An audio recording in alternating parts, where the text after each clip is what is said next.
పనులకి ఆమోదం తెలుపబోతోంది కేబినెట్. అమరావతిలో భూముల కేటాయింపుపై మంత్రుల కమిటీ సిఫార్సులకు కూడా ఆమోదం తెలుపబోతోంది. అలాగే నాలా చట్టం రద్దు బిల్లుపై కేబినెట్ ఆమోద ముద్ర వేస్తుంది. పట్టణాభివృద్ధి, సిఆర్డీఏ, మున్సిపల్ చట్టాల సవరణపై కూడా చర్చిస్తారు. అమరావతి ఎల్పీఎస్ జోన్లలో గ్రామ పంచాయతీల అభివృద్ధి పనులకి 904 కోట్ల రూపాయల పరిపాలనకు అనుమతిపై కూడా చర్చిస్తారు. ఏపీ కేబినెట్ భేటీకి సంబంధించి మరింత సమాచారం మా అసోసియేట్ ఎడిటర్ ఈశ్వర్ అందిస్తారు. ఈశ్వర్, మొత్తం 22 అంశాల ప్రాతిపదికన ఈరోజు కేబినెట్ భేటీ అయింది.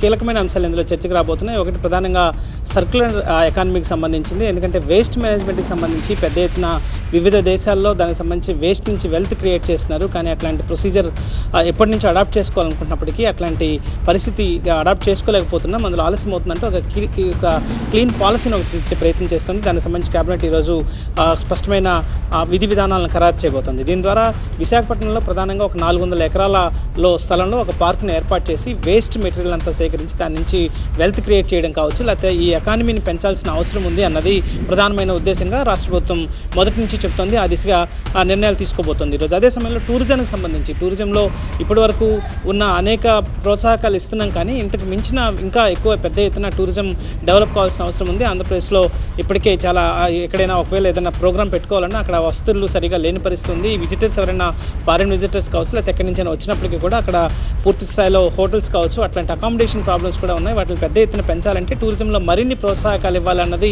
ప్రధానమైన లక్ష్యంగా కనిపిస్తుంది. అదే సమయంలో మరొక కీలకమైన నిర్ణయం నాలా చట్టానికి సంబంధించి. నాలా చట్టాన్ని రద్దు చేయాలంటే దానికి చాలా రంగాలకు సంబంధించి అది కనెక్ట్ అయి ఉంటుంది. ప్రధానంగా దానికి సంబంధించి సిఆర్డీఏ యాక్ట్ని అమెండ్ చేయాల్సి ఉంటుంది, మున్సిపల్ యాక్ట్ని అమెండ్ చేయాల్సి ఉంటుంది, టౌన్ ప్లానింగ్కి సంబంధించిన యాక్ట్ని అమెండ్ చేయాల్సి ఉంటుంది. ఎందుకంటే నాలాని రద్దు చేసిన తర్వాత అక్కడ స్థానికంగా దాన్ని ఆ మేనేజ్మెంట్ని పంచాయతీరాజ్ చూసుకోవాల్సిన నేపథ్యం ఉంటుంది. కాబట్టి పంచాయతీరాజ్కి సంబంధించి కూడా కొంత అదనంగా చట్టాన్ని సవరించాల్సిన అవసరం ఉంటుంది. కాబట్టి ఆ దిశగా చాలా ఎక్సర్సైజ్ చేశారు ఇప్పటికే. దానికి సంబంధించిన సింక్రనైజేషన్కి సంబంధించిన ప్రొసీజర్ డిలే అవ్వడం వల్ల ఈరోజు నాలా 2-3 క్యాబినెట్స్ నుంచి పోస్ట్పోన్ అవుతూ వచ్చింది. ఈరోజు క్యాబినెట్లో దానికి సంబంధించి పూర్తి స్థాయిలో ఒక నిర్ణయం తీసుకోబోతున్నారు. నాలాకి సంబంధించి రాష్ట్రం మొత్తం ఎదురు చూస్తుంది.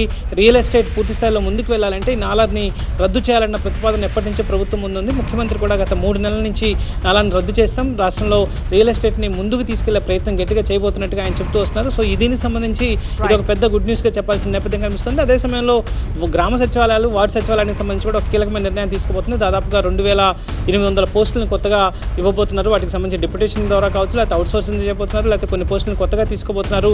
దానికి సంబంధించి కొన్ని కీలకమైన మార్పులు చేయబోతున్నారు. ఎందుకంటే గ్రామ సచివాలయాలు, వార్డు సచివాలయానికి సంబంధించి కొన్ని ఎడ్యుకేషన్ సెక్రటరీ అని ఒకరు ఉంటారు, దాన్ని పూర్తిగా తొలగించి దాన్ని వార్డు సెక్రటరీ ఎవరైతే ఉంటారో దానికి పంచాయతీ సెక్రటరీకి దాన్ని కనెక్ట్ చేసే విధంగా మార్పు తీసుకురాబోతున్నారు. సో ఇట్లాంటి అనేక కీలకమైన పరిపాలనాపరమైన అంశాలతో పాటు కొన్ని కీలకమైన పాలసీలని తీసుకొచ్చే ప్రయత్నం చేస్తున్నారు. అదే సమయంలో కొంతమందికి ఉపాధి కల్పించడం. ఎందుకంటే స్పోర్ట్స్ కోటా కింద మైనేని శ్రీకాంత్కి సంబంధించి డిప్యూటీ కలెక్టర్ ఉద్యోగం, సాకేత్కి సంబంధించి డిప్యూటీ కలెక్టర్ ఉద్యోగం ఇవ్వబోతున్నారు. అదే సమయంలో గతంలో తీసుకున్న నిర్ణయాలకు సంబంధించిన కొన్ని రాటిఫికేషన్ చేయబోతున్నారు. సో మొత్తానికి పాలసీస్కి సంబంధించి కావచ్చు, లేకపోతే కీలకమైన పథకాలకు సంబంధించి వాటిని జరుగుతున్న అమలు తీరుని పరిశీలించి మరి వాటికి ఇంకేదైనా అదనంగా చేకూరాలంటే వాటికి అవసరమైన నిర్ణయాలను ఈరోజు కేబినెట్ తీసుకోబోతున్న నేపథ్యం అయితే కనిపిస్తుంది. Right, thank you Eshwar.